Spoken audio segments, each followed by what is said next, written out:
Ijwi ry'Amerika ivugira i Washington DC mu Kinyarwanda no mu Kirundi. Mu Burundi mutwumvira ku mirongo migufi ya shortwave kuri metero 19 na metero 22. Mu Rwanda ho turi no kuri FM 104 n'ibice bitatu ya radio Ijwi ry'Amerika. Mu karere ka Kisoro muri Uganda twumvikanira kuri FM 88 n'ibice 9 ya radio Ijwi riyobora. Abadushakira kuri internet namwe mudusanga kuri wayeshatu radio yacu voa.com. Ikaze mu makuru yacu yo muri aka kanya, muri kumwe na Jeffrey Mutagoma na bagenzi banjye dufatanyije kuyabagezaho. Abakora umurimo w'uburobyi mu kiyaga cya Kivu barasaba babishinzwe kugabanya igihe bafunga imirimo y'uburobyi kuri icyo kiyaga. Ikarongi dutunzwe n'iki kiyaga, ariko iyo mu gifunze amezi 2 yose bose bajya gufungura, bamwe bararwaye bwaki, abajura baragwiriye, tubona amezi 2 mudufungiramo bamudufunze n'inda n'ubwonko. Odette Mugeni ni umwe mu bakora uburobyi ku kiyaga cya Kivu mu karere ka Karongi. Gusa abashinzwe kongera umusaruro w'uburobyi bo babibona ukundi. Nge mbona ntakemeranya nabo kuko gufunganya mbona bigira inyungu cyane ko dufunga twa umusaruro wabaye muke wafungura ukaba mwinshi, ari naho tukubwira ko ni stade ifite umusaruro uhagije. Bwana Emmanuel Ndagijimana, umuyobozi w'ihuriro ry'amakoperative y'uburobyi mu karere ka Karongi. Umunsi wa kabiri w'uruzinduko President Evariste Ndayishimiye w'Uburundi agirira muri Tanzania yasuye ikirwa cya Zanzibar. Ku mugabane wa Afrika abataramenyekana bitwaje intwaro bateye gereza muri Nigeria babohora imfungwa. Naho mu mahanga ya kure Ubushinwa n'Uburusiya bahurije ingabo mu nyanja ya Pasifika mu bufatanye butegura kuba bahangana na Amerika n'Uburayi bibaye ngombwa. Aya makuru n'ayandi ni mukanya ntimugire. Amakuru hirya no hino tuyahere muri Nigeria, aho abantu bitwaje intwaro bateye gereza iri mu burengerazuba bushyira amajyepfo babohora zimwe mu mfungwa zari zihafungiye, nk'uko umwe mu bakozi bitangarije ibiro ntaramakuru by'Abanyamerika Associated Press kuri uyu wa gatandatu. Iki gitero cyabaye muri iki gihugu gituwe n'abantu benshi kurusha ibindi muri Afrika cyateje impungenge ku byerekeye imiterere ya za gereza muri Nigeria. Inzego z'umutekano za leta cyane cyane polisi zatewe muri ubu buryo mu mwaka ushize. Bubaye bwa gatatu muri uyu mwaka abantu batera za gereza bakabohoza imfungwa muri Nigeria, kandi uko birushaho kugaragara niko abapolisi fata mu batorotse bagenda baba bake. Ikinyamakuru The Cable gikorera kuri murandasi gifite ibiro i Lagos kivuga ko imfungwa zigera ku 4,307 zimaze gutoroka kuva mu mwaka 2017 hashingiwe ku bitangazwa mu makuru yo muri icyo gihugu. Uyu mwaka wonyine abarenga 2,000 barabohowe mu bitero 2 byagabwe kuri za gereza. Abenshi batoroka batarakatirwa, bamwe bagahungira muri za leta zihana imbibe naho bari bafungiye, abandi bakigarura ku bwende. Imibare itangwa n'ubutegetsi bwa Nigeria igaragaza ko icyo gihugu gifunze abantu bagera ku 70,000, muri bo abagera ku 20,000 cyangwa 27% bakaba batarakatirwa n'inkiko. Abasirikare bayoboye ubwato bw'intambara bw'Uburusiya n'Ubushinwa bakoze irondo ryabo rya mbere ingabo z'ibihugu byombi zifatanyije, nk'uko byatangajwe n'igisirikare cy'Uburusiya kuri uyu wa gatandatu. Uburusiya n'Ubushinwa byatangiye imyitozo y'abasirikare barwanira mu mazi mu nyanja y'Ubuyapani mu ntangiriro z'ukwezi kwa 10. Muri iyi myaka ibihugu byombi biragenda binoza umubano mu bya gisirikare na diplomasi kurushaho, cyane cyane muri iki gihe byombi bitabanye neza na Amerika n'Uburayi. Ubuyapani bukurikiranira hafi by'imyitozo yabo buherutse gutangaza ko muri iki cyumweru gitangira itsinda ry'amato y'intambara 10 y'Uburusiya n'Ubushinwa ryanyuze mu kigobe cya Tsugaru gitandukanye Ubuyapani n'ikirwa cyabwo cya Hokkaido. Bari bagamije kwerekana amabendera y'Uburusiya n'ay'Ubushinwa nuko baryamiye amajanja biteguye kubungabunga amahoro n'umutekano mu karere ka Aziya na Pasifika, nk'uko byatangajwe na Minisiteri y'Ingabo y'Uburusiya. Ukomeje kumva radio Ijwi ry'Amerika ivugira i Washington DC mu Kirundi no mu Kinyarwanda, mugeno kuri wayeshatu radio yacu voa.com mukurikire aya makuru. Kuri Facebook na Twitter muradusanga kuri @VOA radio yacu. Mukanya turajya mu makuru avugwa mu karere k'ibiyaga bigari byo muri Afrika.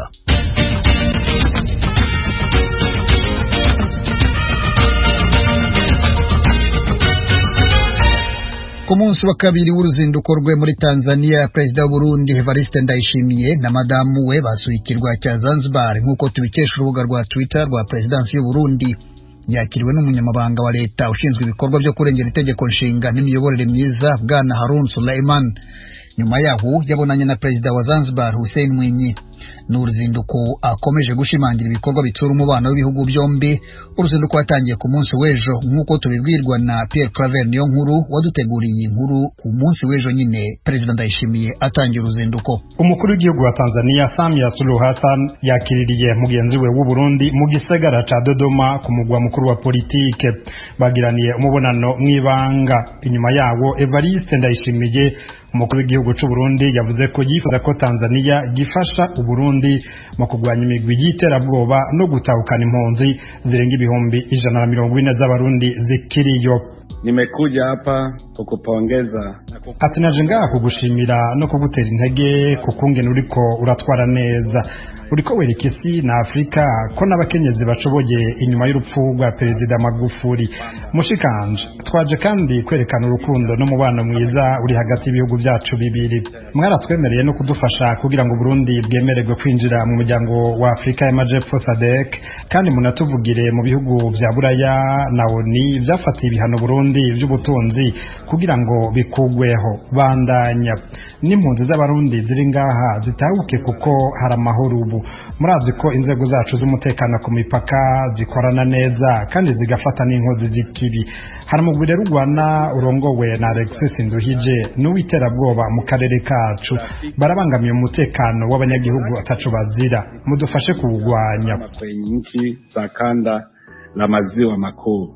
Mugenzi we Samia Suluhu Hassan yemereye Ndayishimiye ko ataco ico gihugu kitazokora kugira ngo Burundi bugira amahoro n'ubutunzi bw'isununure. Tulizungumza na kukubaliana masuala mbalimbali ya uhusiano na ushirikiano baina yetu yakiwemo kwanza. Ati twaganira ibitari bike, imigenderanire, umutekano, ubutunzi n'ibindi. Ariko aha twemeranije ko kuvyerekeye umutekano ku mipaka tuzofashanya kugira ngo ibihugu byacu bigira amahoro. Turababajwe n'ibitero biheruka gukorwa mu Burundi, ariko turifatanije hamwe. Uzotera avuye ngaha tuzomugwanya. Twemeranije kandi kubandanya twubakira hamwe ibarabara ry'indaragi twatanguye, ndetse tunasangiye n'akarere ka Afrika y'ubuseruko gushika no muri Kongo. Jamhuri ya Kidemokrasia ya Kongo pia. Umukuru w'igihugu cy'u Burundi yaheruka kugendera Tanzania mu mpera z'umwaka uheze mu kwezi kw'icenda. Bukeye kabiri Samia Suluhu Hassan yasubirije mu ndumane mugenzi we Ndayishimiye agendera Burundi mu kwezi kw'indwi uno mwaka. Bose uko ari babiri bahuriye ko basubiriye abakuru b'ibihugu bitavye Imana, John Paul Magufuli wa Tanzania hamwe na Petero Nkurunziza w'u Burundi. Abo bakuru b'ibihugu babiri bemeranije ko bazobananya ubucuti abo basubiriye bari bafitaniye. Pierre Claver Niyonkuru, Kigali, ku bw'Ijwi ry'Amerika.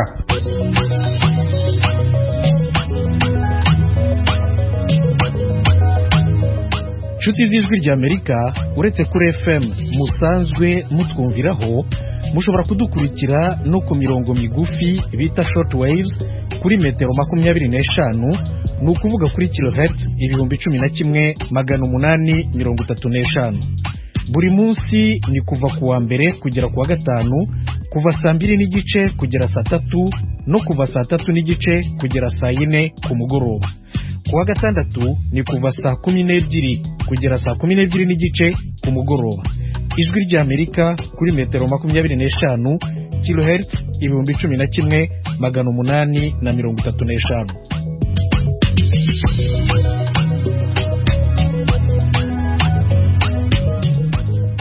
Burundi ibihuha ku rukingo rwa COVID-19 rufite ingaruka mbi ku buzima bw'abantu bitangiye kugira ingaruka.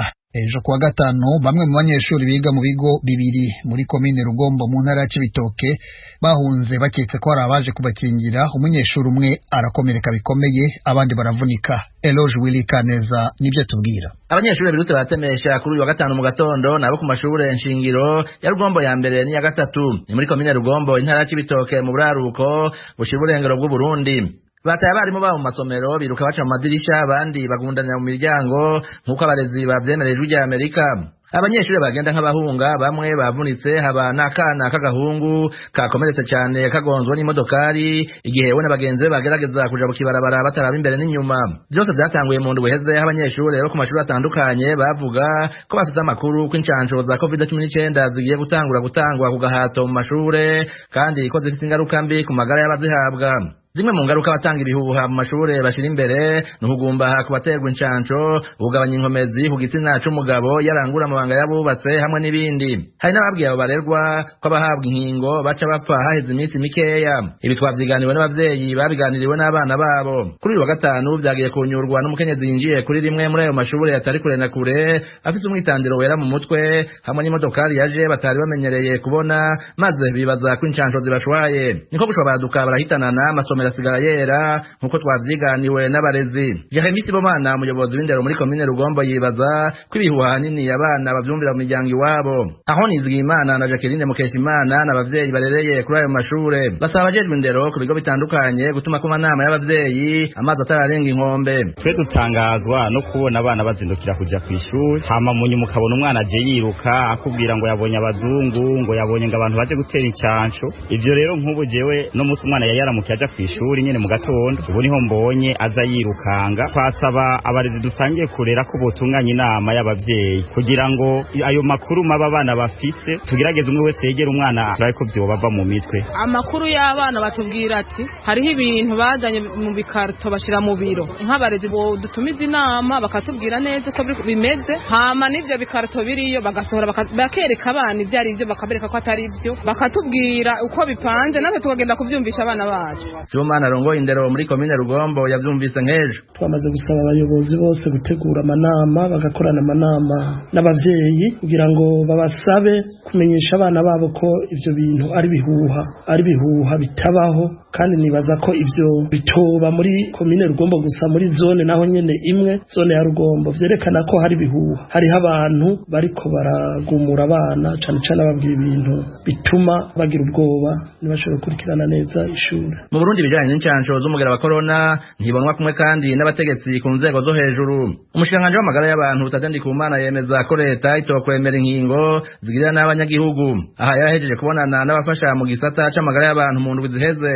Leta niyo ijejwe amagara y'abanyagihugu bose muri isanga atanu mwavuyemo. Incanco rero zarakozwe, hari zo mugenda mubona, twebwe rero nta kintu kibikuzanira abenegihugu, kandi turazi neza yuko uko iminsi igenda niko tubona tuti urucanco canke ruriya urufite ingaruka nziza nyinshi, ingaruka mbi z'uru nazo nizi, kandi uko iminsi igenda niko habaye ingaruka barondera umuti ushobora gufasha uwo bateye urwo rucanco kugira ngo ntagire ingaruka mbi nyinshi, n'ayahandi nta kintu kibi ushobora kuzanira abenegihugu. Ariko ku munsi wa Mungu ushize umushikanganje wa mbere yatangaje ko inkingo za COVID-19 atari zo kwizera, asigura ko n'abahinga bazikoze bataronse umwanya uhagije wo kwiga ku ngaruka zazo. Ngiyo Bunyoni yari muri komine Mpinga Kayove mu ntara ya Rutana mu manuko bushira ubuseruko bw'u Burundi, guha imfashanyo imiryango 300 y'abantu aho nikora. Ikibazo urucanco rwa corona rwagize mu isi nzima rwaje gihutihuti, abahinga bene kurukora ntibaronka umwanya wo kugira ngo bamenye ingaruka mbi bishobora gutera. Ababivugira mu n'amatama cyangwa bagatinya kubibwira bene gihugu, mugabo murakwiye kumenya ukuri. Turazi ko urupfu n'imvane bijana, ntihagire bazaba bitana ba mwana ngo none leta ntiyatubwiye ngo nitwamenye ibyo ari byo. Ivyo nuko vyifashe. Ikindi twovuga ko urusanga nuko abicanagishije bagarutse bakagwara n'ubuhwera bagahwera. Ni nayo mpamvu rero tugira tuti nitwofata ubwo buhinga twumva tuzatahura neza, n'abahinga bwabo badatahura neza ngo tubushimbere y'umugambi wa leta twabonye gifitiye akamaro. Abantu ba mbere batanguye kuronswa incanco ku munsi wa mbere w'indwi mu Burundi, ariko nta mutegetsi n'umwe yuguruye ibikorwa vy'iryosekeza byatanguranye n'incanco 500 zatanzwe n'igihugu c'Ubushinwa. Kugeza ubu ibihugu vya Eritrea ku mugabane wa Afrika na Korea ya ruguru ku Aziya nivyo vyonyene bitaremera incanco zikinga umugera wa COVID-19 nk'uko vyemezwa n'ishirahamwe mpuzamakungu ryita amagara y'abantu kw'isi OMS. Isi yose hagiye haboneka abantu ku giti cyabo, amadini canke amashirahamwe apinga izi ncanco, bakanazivuga ko ibintu vyinshi bitandukanye adafitiye ivyemezo. Eroje Urikaneza, Ijwi ry'Amerika. Tuze mu Burundi, tuze mu Rwanda, mu karere ka Karongi mu burengerazuba bw'igihugu, abakora imirimo yo gutunganya no kugurisha amafi mato mu kiyaga cya Kivu barasaba ababishinzwe kugabanya igihe cyo gufunga ibikorwa by'uburobyi muri icyo kiyaga. Baravuga ko kugifunga igihe kirekire bibatera ibibazo by'ubukene. Gusa ababishinzwe bavuga ko habaho gufunga ikiyaga mu mugambi wo kongera umusaruro ugikomokamo. Eric Bagira ubusa yagiye kubireba adutegurira inkuru.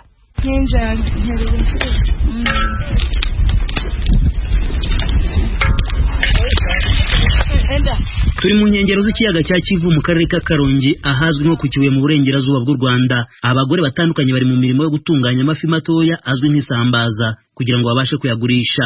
Ni umurimo bakesha imibereho. Madamu Odette Umugeni kuri mikoro za radiyo Ijwi ry'Amerika yemeza ko amaze imyaka 20 acuruza isambaza. Akora muri koperative abakunda isambaza, avuga ko muri iki gihe akora uyu murimo hari byinshi amaze kugeraho. Aho byangejeje ni kure rwose. Binyigishiriza abana, byaranyubakiye, turya neza ku buryo ntashobora kurwaza bwaki. Wabihagararaho? Nabihagararaho rwose n'amaguru yanjye yombi kandi neni. Imbogamizi tugira iyo mudufungurira tugiye kurwaza bwaki. Uyu murimo wo gutunganya no kugurisha isambaza ku Kibuye biboneka ko ari umurimo wiganjemo abagore cyane kuruta abagabo babo, nabo baba bakunze kuba bari mu kiyaga baroba. Kimwe mu byo aba bagore bahurizaho muri uyu murimo mu buryo bavuga ko bufatika nuko benshi bumvikanisha ko mu gihe bamaze byabafashije kwiyubakira inzu zo kubamo. Niba ndi mu nzu nakomoye mu isambaza, nkaba ndya neza kubera isambaza, nkaba nambara neza kubera isambaza, umwana akaba yiga kubera isambaza, ubwo icyo ntazirata ni igiki? Njyewe nabigiyemo nta kintu mfite, ntagira inzu, ariko ubu mfite inzu. Nari mfite abana batoya, abana bajya mu ishuri, ubu ngubu abana banjye bari kwiga kubera iryo terambere. Ijwi ry'Amerika rigera ku Kibuye ryasanze hashize ibyumweru 2 habayeho imirimo yo gufungura ikiyaga cya Kivu cyari kimaze amezi 2 n'igice gifunzwe mu mugambi wo kongera umusaruro ukomoka muri iki kiyaga. Muri icyo gihe abakesha imibereho iki kiyaga bavuga ko basaga n'ababuze ayo bacira nayo bamira. I Karongi dutunzwe n'iki kiyaga, ariko iyo mu gifunze amezi 2 yose rwose bajya gufungura bamwe bararwaye bwaki, abajura baragwiriye. Ubwo rero tubona amezi 2 mudufungiramo bamudufunze n'inda n'ubwonko. Ku bwawe wumva bagombye gufunga mu gihe kingana iki? Ukwezi kumwe kuba guhagije. Nta muntu wari ugifite igitoki mu murima. Bari basigaye badusanga no mu mazu kuburiri, bakakwiba uryamye bakikorera byose n'amashuka wiyoroshe, bakayajyana utazi n'igihe bayajyaniye. Iyo urebye gufunga nge mbona ntakemeranya nabo, kuko gufunga nge mbona bigira inyungu cyane ko dufunga umusaruro wabaye muke twafungura ukaba mwinshi. Ari naho tukubwira ko ni isade ifite umusaruro uhagije, ubona uraterwa nuko twahagaritse nyine amezi 2 tukaba twarongeye gufungura. Ubu ni Bwana Emmanuel Ndagijimana, umuyobozi w'ihuriro ry'amakoperative y'uburobyi mu karere ka Karongi, wemeza inyungu mu gufunga ikiyaga mu gihe cy'amezi 2 n'igice. Uyu muyobozi nawe yemera bidasubirwaho n'abakora mu bikorwa by'uburobyi ko bibateza imbere. Ukigera ahatunganyirizwa isambaza, abari muri uyu murimo bagusanganiza isambaza zikaranze nk'inzira zo kureshya abakiriya babagana.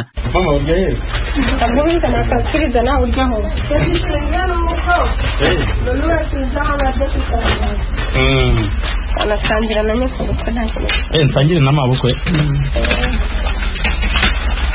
Ezurumye cyane. Ikibazo mu gihe yaza iranze. Numva turyoshye. Mama wari uje guhaha? Iyo uje guhaha babanza kuguha? Ahubwo sogongeza ngo mukomera. Abatunganya bakanagurisha isambaza bakavuga ko iyo barebye ukuntu gahunda zo gufunga ikiyaga cya Kivu zikorwa, bagasanga hakabayeho ibiganiro hagati y'uruhande rw'u Rwanda na Repubulika ya Demokarasi ya Kongo, kuko ku ruhande rwa Kongo ho batajya bafunga, bagatekereza ko umusaruro wabo waba wigira i Kongo. Madamu Beatrice Mukamana amaze imyaka 8 acuruza isambaza, avuga ko abarihira abana n'amafaranga mu mashuri yisumbuye. Leta yacu leta ishoboye ibintu byinshi cyane. Njya numva bazagira igihe cyo kuganira igihugu cya Kongo mu gihe cyo gufunga ikiyaga.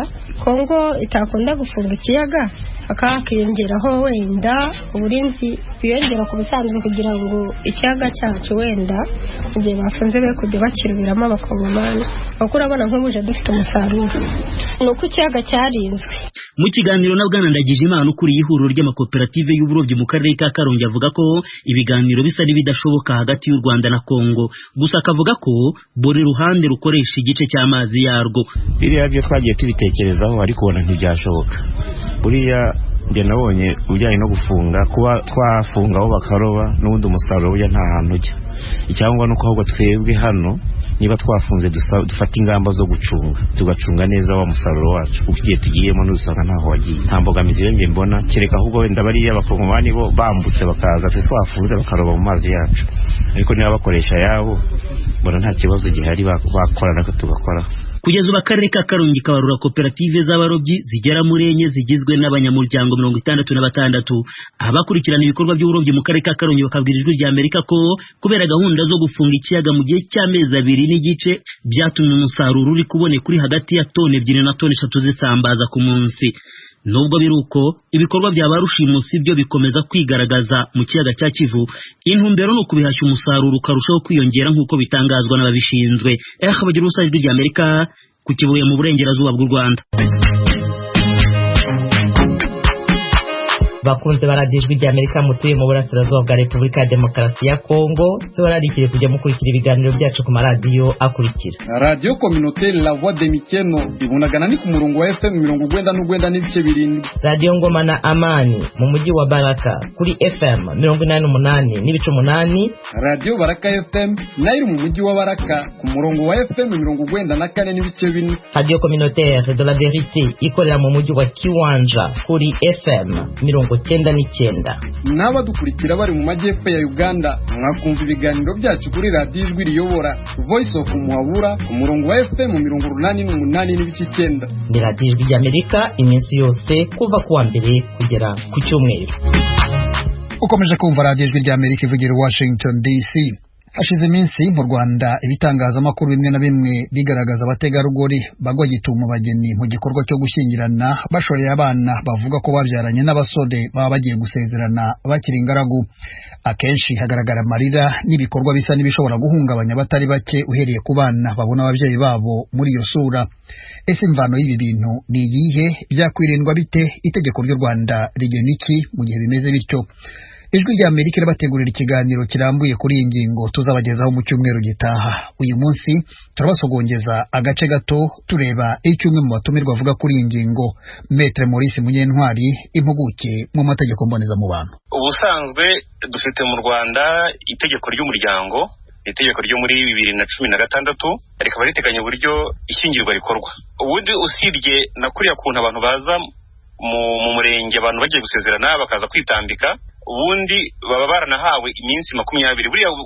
Buri mariage yose kugira ngo ibe habanza kubaho iminsi 20 yo kwitangaza, bakamanika amatangazo ariho abageni ku murenge kugira ngo umuntu wese ufite ikibazo kuri abo bageni abe yakegera ubuyobozi bw'umurenge, cyane cyane gitifu w'umurenge kuko niwe ufite karite yo kubasezeranya, kugira ngo muri iyo minsi 20 umuntu wese ufite ikibazo abe yakigaragaza noneho gisuzumwe kugira ngo bazajya kujya gushyingira bazi neza ko nta kibazo gihari. Rero akenshi ukunda gusanga abantu iyo minsi 20 ntabwo bayikoresha wenda ngo bajye kuvuga ibibazo bafite kuri iyo mariage igiye kuba, ahubwo akenshi usanga abenshi iyo minsi ntibayikoresha, ahubwo ukunda gusanga abenshi bitabira kuza kuri wa munsi nyirizina w'ishyingirwa, abageni bambaye neza bagiye gusezerana imbere y'ibendera, akenshi nibwo baza guteza ikintu nakita nk'umutekano muke, bagaragaza ko hari ibyo batishimiye ku bageni bagiye gushyingirwa.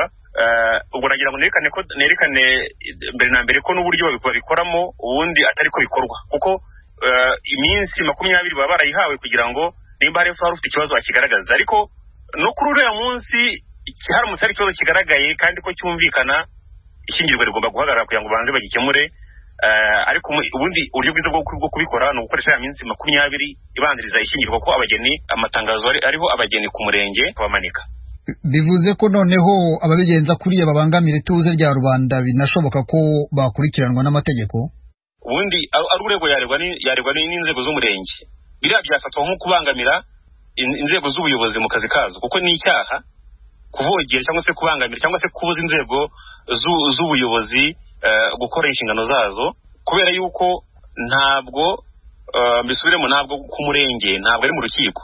Iyo umuntu afite ikibazo na mugenzi we ntabwo akora igisa n'imyigaragambyo, ahubwo akoresha inzira zemewe n'amategeko, agategura ikirego cye akagishyikiriza urukiko cyangwa se izindi nzego zireba. Navuze ko ashobora no guhera no mu nzego z'ibanze. Ariko biriya bintu ubona umugore aza akazana n'abana bagatumira n'itangazamakuru, ukabona habaye ikintu kimeze nka skandale cyangwa se nk'agahomamunwa mu murenge abageni basezerana.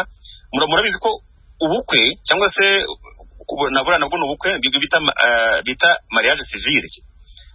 Ubukwe ni ikintu kiba gikomeye ku bageni, ni ikintu gitera amarangamutima, ni umunsi wabo maybe utazanagaruka, kuko ni ntabwo abantu ari kenshi basezerana inshuro zirenze imwe. Kujya kubabuza umudendezo wabo ku munsi wabo w'ibyishimo ukomeye nk'uriya, ukajya kubicira amafoto, ni ikintu, ni urugomo.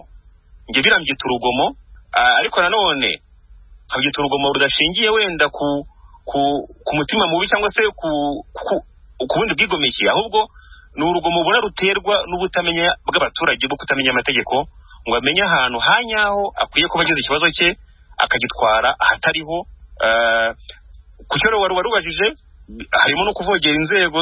Urumva niba gitifu umurenge arimo gusezeranya abageni nk'inshingano zabwa n'itegeko, ari gukora inshingano ze, kuza